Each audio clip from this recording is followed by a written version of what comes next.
गार्डनेरिया vaginalis एक pleomorphic ग्राम variable rod होता है जो कि इन्वॉल्व होता है बैक्टीरियल वेजिनोसिस के अंदर।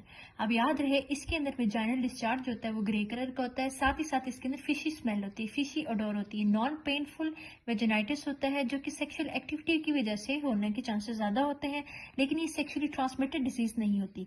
ठीक है, इसके बरक्स जो सेक्सुअली ट्रांसमिटेड डिजीज की वजह से था दैट इज ट्राइकोमोनास वेजिनालिस, जिसके अंदर क्या हो रहा था, बैक्टीरियल ग्रीन कलर का जो होता है डिस्चार्ज होता है, ठीक है, और फाउल स्मेलिंग होता है, लेकिन यहाँ पे ग्रे कलर का होता है, फिशी स्मेलिंग होता है। ये इनका डिफरेंस हो जाएगा।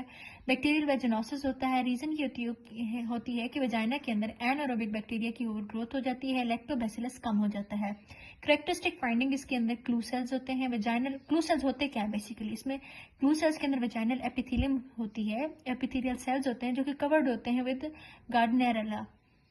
इसके अलावा स्टाइपल्ड अपीयरेंस होती है अलोंग द मार्जिन। सो इस तरह की इसके अंदर डायग्राम शो कराएगी। इसको पहचानने का तरीका ये है कि एक टेस्ट होता है जिसको हम कहते हैं 8WT यानी कि एमाइन विफ टेस्ट होता है। उसमें क्या करते हैं, हम वेजाइनल डिस्चार्ज को मिक्स कर देते हैं 10% KOH के साथ। एज अ रिजल्ट क्या होता है कि जो फिशी ओडोर जो होती है इस डिस्चार्ज की वो मजीद बढ़ जाती है।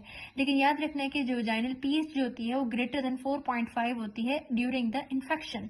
इस तरह के पेशेंट्स को हम ट्रीट करते हैं with the help of metronidazole और क्लिंडामाइसिन। अगर हम क्लू सेल्स की बात करें तो इस तरह के सेल्स नजर आते हैं बैक्टीरियल वेजिनोसिस के अंदर। ठीक है, these are the clue sales.